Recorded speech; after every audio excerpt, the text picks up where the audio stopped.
Shalom, meus irmãos, que a paz seja com todos, desejamos desde já uma Shavuot Tov Lekulam, que todos tenham uma boa semana, que o Eterno Deus vos abençoe. Vamos continuar sobre as contradições da falsidade e as coisas esquisitas que as pessoas acham que são reais, mas na verdade não são. Isso baseado na Bíblia, né?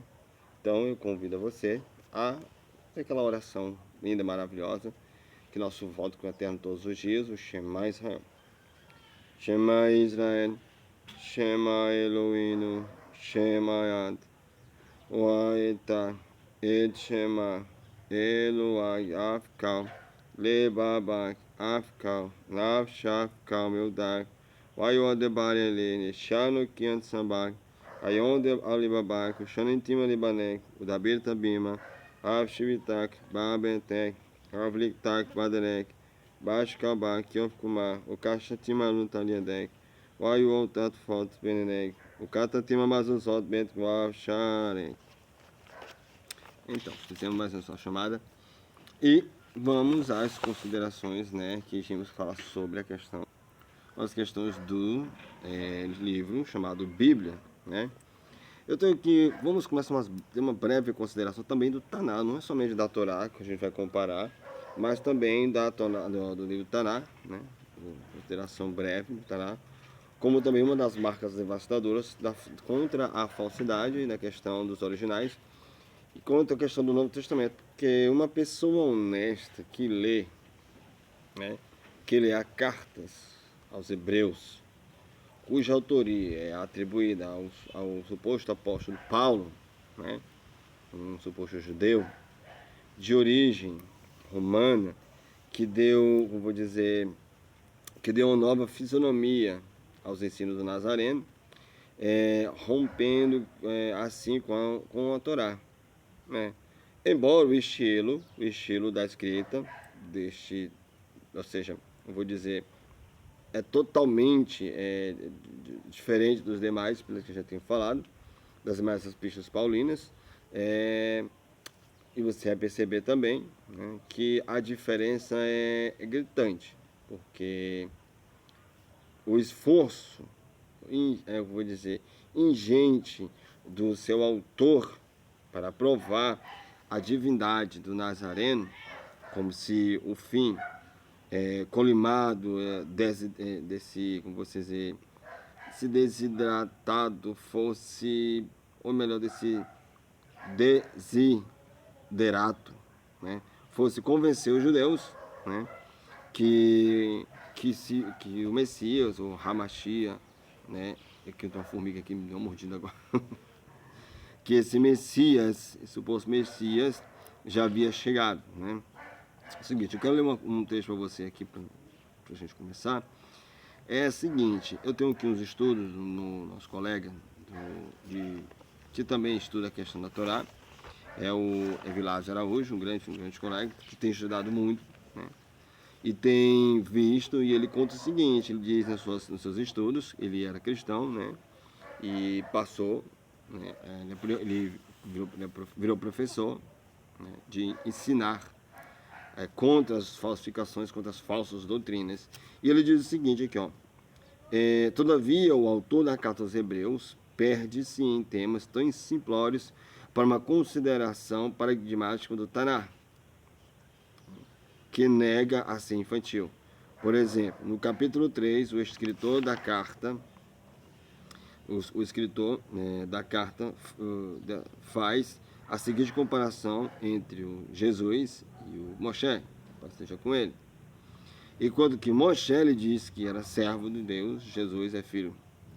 Enquanto que ele diz que Moshe foi fiel na casa do Eterno, ele diz que Jesus era construtor da casa e assim era o próprio Deus. Em razão disso, Moshe seria inferior e merece menor honra. Afinal, se Jesus é Deus, Moshe é seu servo. Mas há um problema insolúvel nessa análise superficial dos fatos, né? Voltemos à Torá. Os escritos de Paulo não resistem à mais obscurosa compreensão, ou seja, nosso caro amigo aqui está dizendo, e com toda a razão, o Novo Testamento ele rebaixa o livro de Moshe, né, os servos altíssimos, e vemos as contradições terríveis. Como é que a pessoa pode se comparar a ele. Primeiro que lá em Deuteronômio capítulo 18, verso 15 e 19, né, o suposto o livro do Novo Testamento, olha quando o apóstolo Paulo, ou melhor, o apóstolo Pedro, ele valeu-se do texto de Deuteronômio, capítulo 18, 15 a 19, para tentar provar que Jesus era o prometido profeta. Como a gente já lê lá em Atos, eu tenho aqui os textos, eu fiz uma colinha para não perder. No livro de Atos dos Apóstolos, no capítulo 3, versos 22 e 23, o mesmo, nesse livro, o mesmo, o discípulo Estevão, em Atos 7,17, fica evidente o quê? Que uma questão judaica indestrutível, ou uma questão israelita indestrutível, por qualquer argumento contrário, ou seja, o profeta prometido não poderia ser diferente de Moisés. Não. Seria um homem, é um homem como Moisés, não um Deus ou um filho de um Deus, entendeu? Porque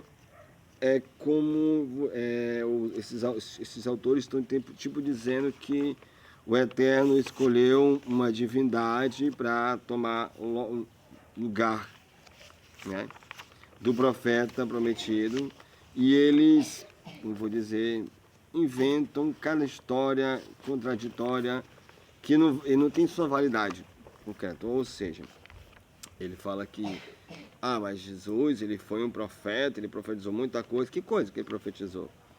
Nação contra nação, reino contra reino. Isso não já acontecia muito antes de surgir o Novo Testamento? Viram muitos pregando meu nome. Quem? Quem pregou o nome dele? Só os cristãos fazem isso. Ele fala que a Torá diz que fala de um profeta, que seria o israelita, submisso ao Eterno, e não o próprio Deus, ou um filho de um Deus. Não poderia receber mais honra do que Moshe. Porque jamais, em hipótese alguma, jamais, isso eu posso considerar, e repetir, jamais, um profeta teria maior glória do que a do próprio Moisés, em Israel, lógico. Como está escrito na Torá, aqui, com efeito, né, em Deuteronômio 18, 15 e 18, com efeito, o ponto essencial, como vou dizer, o ponto essencial da profecia deste capítulo 18 é de um profeta semelhante ao profeta a Moshe. Semelhante, ele não fala que é um filho da divindade, ou que é filho de um Deus, ou que é um anjo, não. É um profeta semelhante, ele não é igual a ele, é semelhante. Agora, alguns vídeos atrás eu falo sobre isso, procure nos meus vídeos, você vai saber. Então, como o escritor da carta aos Hebreus, ele atribuiu divindade ao Nazareno. Este não é o profeta, semelhante a Moisés. Na verdade, é um desqualificado, ou seja, ele acaba se desqualificando, o Nazareno acaba se desqualificando, e se destaca no meio cristão como se essa profecia fosse dele, como se ele fosse o prometido do capítulo 18 de Deuteronômio, sendo que no próprio Deuteronômio fala que é um profeta semelhante a Moshe. Aqui os cristãos consideram, e o Novo Testamento considera Jesus maior do que Moisés, enquanto, como eu já falei, Moisés é servo, ele é filho, e quando Moisés é um profeta, ele é uma espécie de Deus. Como é que fica isso? Se a própria Torá deixou bem claro que ele é um profeta semelhante a Moisés, e não é um anjo, nem um filho de Deus, é um homem igual a mim, igual a você, só que com as características divinas, que assim como o profeta teve também. Olha só, quero ler uma coisa interessante para você colocar na sua mentezinha, que nesse sentido é de todo interesse, interessante notar que o israelita, logo após a morte do profeta, Moisés, que a paz esteja com ele, estimavam que o Josué, ou Yehoshua, né, fosse no máximo semelhante a Moisés, só que não era, né? Embora com uma missão em certo sentido até mais relevante, né, varrer ali ao território, de levá-los a, como vou dizer, a consumação das palavras da Torá, né, libertar o povo, né, da terra prometida. Eu tenho aqui um texto que fala o seguinte, que A mesma ameaça que lemos em Deuteronômio 18, 19, quanto a ser morto aquele que rejeitasse as palavras da profecia, semelhante a Moshe, o profeta semelhante a Moshe, quanto a ser morto aquele que rejeitasse as palavras do profeta. Os israelitas aplicaram seu relacionamento com Josué. No livro de Josué, no capítulo 1, verso 17 e 18, fala do relacionamento que o povo israelita tinha com Josué. Imagina-se que pois ser diferente, ser diferente do que nossos antepassados disseram a Josué. Queremos que tu sejas semelhante a Moshe. Tá entendendo? Aqui no livro de Deuteronômio 34, verso 10, no livro de Êxodo 33, 11, livro de Números 12, 6 a 8, sempre fala que nunca se levantou em Israel um profeta como Moshe, com quem o Eterno falou face and face, face a face. Está entendendo? Ao tentar conceder ao Nazareno uma distinção inexistente, a bem da verdade, o escritor da carta aos Hebreus, ele deu um golpe no próprio pé, deu um golpe de morte no seu próprio texto, na sua pretensão de ele ser reconhecido como o Messias de Israel. Definitivamente, à luz da Torá, o Nazareno, o Senhor Jesus, não é o Messias esperado, porque não cabe, não encaixa na descrição de Deuteronômio 18.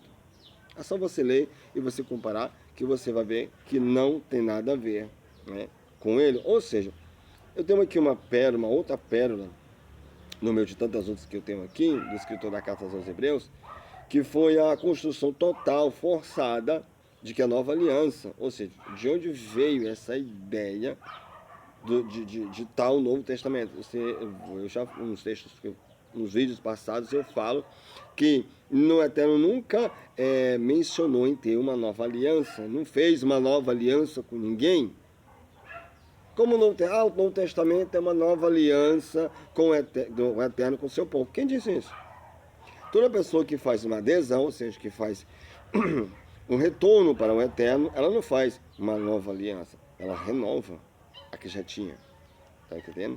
Eu tenho aqui o seguinte, olha só, ao passo que nunca houve um velho, já que nenhum homem morreu em favor dos israelitas, deixando sua herança do documento chamado Testamento. Porque tem questão, Velho Testamento, Novo Testamento. Que testamento? Testamento é quando a pessoa morre, deixa um testamento para as pessoas. Eu pergunto, deixaram o quê de testamento para quem? Esse monte de saco de mentira, só se foi. Olha só, tem a ver com a profecia, com as profecias que falam literalmente citada ao livro de Hebreus, capítulo 8, verso 8 ao 12, que eles tentam colocar ali dentro uma espécie de cumprimento da profecia de Deuteronômio 18. Alguns problemas que existem, e eu vou mostrar para você aqui, deve se suscitar aqui um deles, um gritante problema, é que na época do Nazareno não mais existia o país de Israel, não tinha mais o país de Israel em si, não tinha, independente, lógico, um país de Israel independente que constituiu o reino setentrional, é um nome complicado, setentrional. Só um instantinho, que o verdadeiro trava a língua. Eu vou ler bem aqui, setentrional. Tenta falar essa palavra que eu quero ver. Da Terra Santa. Demorou, mas saiu. Mas apenas a parte chamada Judá permanecia em evidência naquela época, graças aqui às promessas divinas de preservar Judá, que é posta lá, que a bênção, que foi dividida da casa de José para a casa de Judá, e foi permanecendo eles vivos, e para poder manter as profecias. Ou seja, eu tenho aqui uma carta de repúdio, na verdade, repúdio pelas mentiras do Novo Testamento. Olha só, nós temos o seguinte: como uma pessoa que se diz judeu messiânico, ou seja, que é um pretenso judeu cristão, vai rezar no Muro das Lamentações, sente um terrível impacto ao muro, um coquetel, que substituiu muitos séculos de história. Segundo a fé judaica, essa grande parede de pedra já dá testemunho de que continuamos esperando uma resposta. No caso dos judeus aqui, que o judaísmo, ele espera uma espécie de Mashiach davídico. Ele espera o Mashiach davídico. Já os cristãos esperam o Mashiach divino, filho de um Deus, que supostamente descende da linhagem de Davi. Só que, infelizmente, essa linhagem não é possível, porque quando o Alexandre o Grande apareceu, ele matou todo mundo, são os descendentes do rei Davi. Eu tenho algumas contradições aqui em minhas mãos, documentação que eu tenho aqui, e eu quero ler para você algumas pérolas neotestamentárias, algumas confusões e contradições sem fim. Eu tenho aqui, a primeira fica lá em 2 Timóteo, capítulo 3, verso 16, que está dito assim, ó, toda a escritura é inspirada pelo Criador. No entanto, se toda a escritura é inspirada pelo Criador, no entanto, o Paulo, que escreveu essas palavras, Paulo que citou essas palavras, ele disse que também escreveu ideias pessoais dele, sem inspiração divina. Como assim? Oxente, se toda a escritura é divinamente inspirada pela Terra, por que Paulo colocou as cartas paulinas? Uma delas em 1 Coríntios 7, 6, 12, 25 e 40. E também lá em 2 Coríntios 11, 17, que ele fala que essas são inspirações dele. Como é que posso dizer que todas...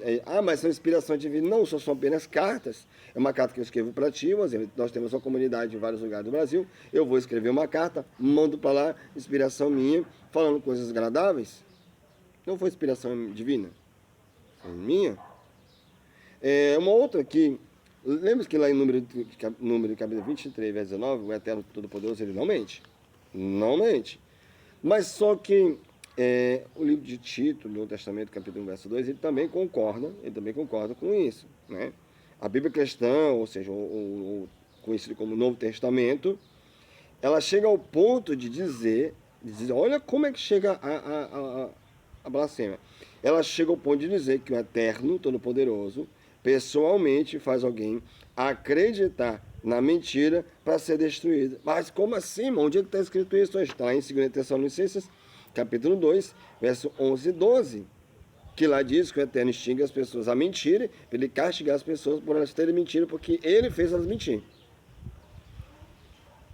Fica a dica. Ou seja, nós, como israelitas, no entanto, aprendemos que o Eterno não tem prazer sequer na morte do ímpio, e muito menos não induz o pecador ao erro. Agora entenda, como é que um Deus vai fazer você errar, para ele ficar chateado porque ele te ensinou a errar, sendo que o erro é dele, já que... Né? Outro aqui que eu tenho aqui, segundo o Evangelho de Marcos, o Nazareno, ele amaldiçoou uma figueira antes de ter entrado no templo. Só que o livro no livro de Marcos, capítulo 11, verso 14, 15 e 20, fala disso. Mas só que Mateus, que é antes do livro de Marcos, ele discorda. Mateus diz que foi depois, está em Mateus capítulo 21, verso 17 e 19, e Marcos diz que não, que foi antes. Aí eu pergunto, não eram discípulos? Não era para estar falando os dois a mesma coisa? Por que Mateus diz que foi depois e Marcos diz que foi antes? Quem está mentindo? Daí você vê, se um livro se contradiz, ele não pode ser um livro sagrado, não pode ser uma inspiração divina e passa mais do que um saco de mentira. Outra lorota que eu vejo aqui é a questão de Jairo. No livro de Mateus, capítulo 9, verso 18, Mateus diz que Jairo pediu ajuda quando a filha dele já estava morta. Só que aí Lucas diz que não. Lucas diz que ela já estava morrendo. Afinal de contas, ela já estava morta ou ela estava morrendo? No livro de Lucas, capítulo 8, verso 41 a 42, eu pergunto, quem está mentindo? Mateus ou Lucas? E aí? Mateus disse que ela estava morta, Lucas disse que ela estava morrendo. Você vê como a Bíblia está mentindo. E é um livro de mentiras. Aqui também tem outra sobre a questão de Jericó. Aqui fala que quando Nazareno, ao sair de Jericó, Nazareno curou 2 cegos. Isso lá em Mateus capítulo 20, verso 29 e 30, diz que curou 2 cegos ao sair. Só que não foi bem assim, por quê? Porque o livro de Marcos diz que não, que foi apenas um cego. Marcos capítulo 10, verso 46 e 47. Mamãe, não tanto faz, é importante que ele curou. Não. Se um livro não favorece a outro livro, passa de um livro de mentira. Não posso dar credibilidade a um livro de mentira. Aqui outro livro de mentira que também. Aqui é o seguinte, ó.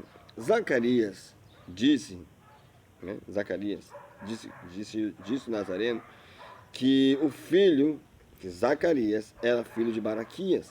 Lá em Mateus capítulo 23, verso 35, diz que ele era filho de Baraquias. Mas só que tem um probleminha. Lá em 2 Crônicas, no capítulo 24, verso 20 e 22, diz ao contrário. Por quê? Porque Zacarias era filho de Erroiada e não de Baraquias. Como é que um cara que se diz filho de um Deus erra desse jeito? Como é que faz? E aí? Tem um outro aqui. Aqui no livro de Mateus, no capítulo 21, verso 2 ao 7, 2 discípulos buscaram uma jumenta e um jumentinho para o Nazareno. Mas só que Marcos diz que não era. Aqui em Marcos capítulo 11, verso 2 ao 7, ele fala diferente. Ele falou que era apenas uma jumentinha sem a mãe. Aí eu te pergunto, era com a jumentinha e a mãe ou era só a jumentinha? E aí? Como é que um livro desse se contradiz tanto, com tanta mentira, com tanta falsidade, você ainda dá crédito para uma coisa dessa? Lembre-se, você está sendo enganado, você está sendo ludibriado. Aqui no livro de 1 Coríntios 12, verso 3, aqui diz que quem fala pelo Espírito Santo não amaldiçoa o Nazareno. Isso dizendo Paulo. Mas só que no livro de Gálatas, capítulo 2, 16, o mesmo Paulo dizendo que estava falando pelo Espírito. E no caso, se fosse assim, ele está dizendo que o Nazareno é maldito. E aí, como é que fica? E é Paulo, você que tem uma religião que adora tanto Paulo, que é considerado pelos romanos o Deus do Sol, fica como? Aqui também eu tenho um aqui no livro de Gálatas, no capítulo 2, verso 16, fala que ninguém é justificado pela lei, afirma o próprio Paulo. Mas só que, revendo o seu ponto de vista, ele dizendo, ele parece que está aqui uma doida aí na cabeça dele, ele reafirma que pelo contrário, que as pessoas são justificadas pela lei, lá em Romanos 2, verso 13. Só que tem um probleminha. Lá em Deuteronômio 6, 25, o Eterno fala que todos nós somos justificados perante a lei. Se você não guarda a lei, como é que você pode justificar? Como é que você pode chamar de justo? E aí, como é que fica a conta? Eu tenho um outro aqui. Vai ser um estudo maravilhoso, preste bastante atenção. Aqui um novo mandamento, diz aqui que em João 13, 34, o Nazareno diz que o novo mandamento vos dou. Ele disse que deu um novo mandamento. Peraí, como é que ele deu um novo mandamento se o Todo-Poderoso nunca disse nada para ninguém?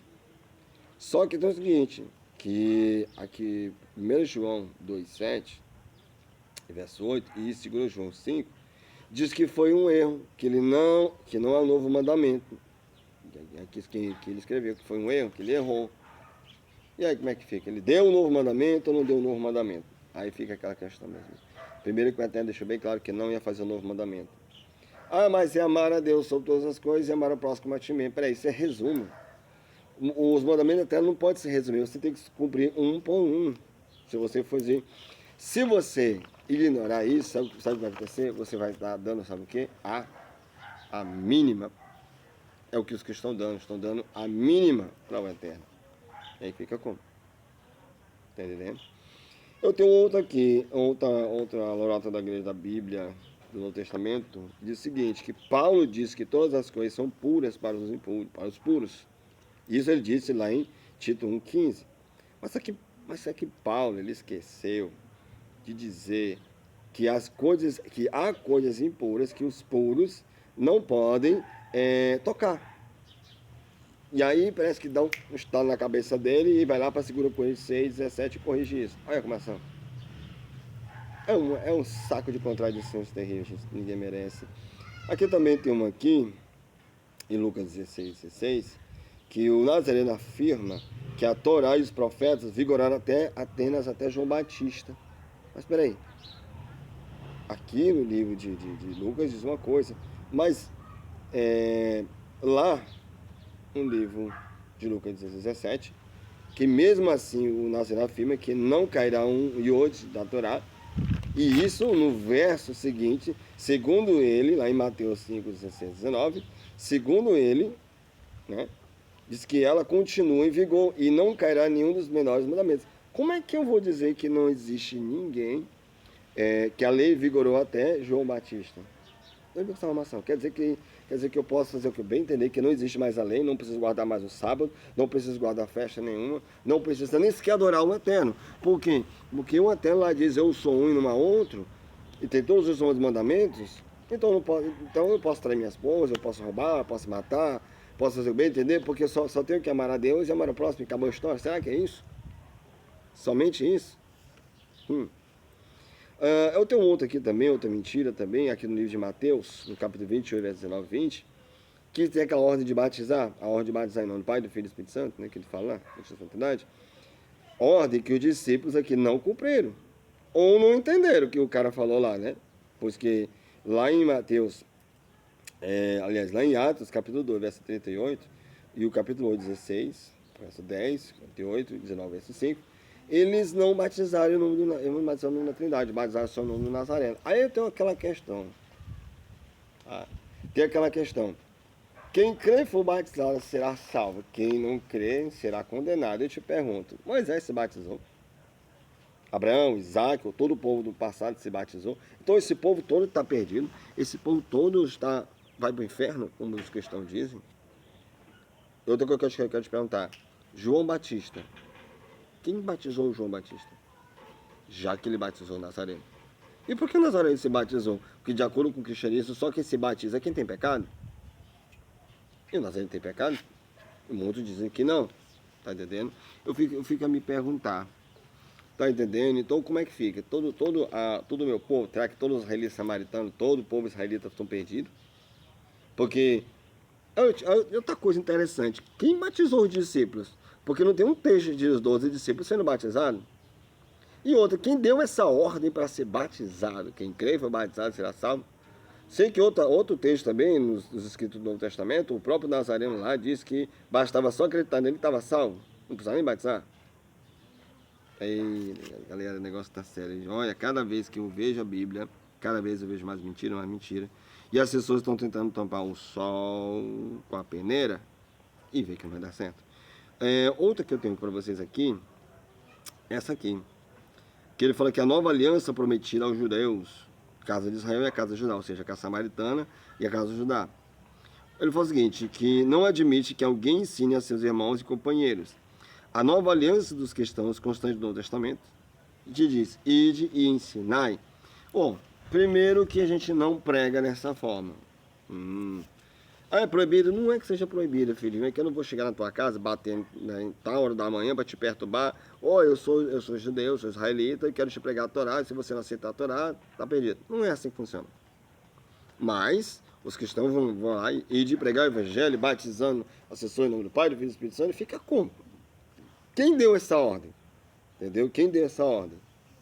Fica aquela questão, quem deu esta ordem?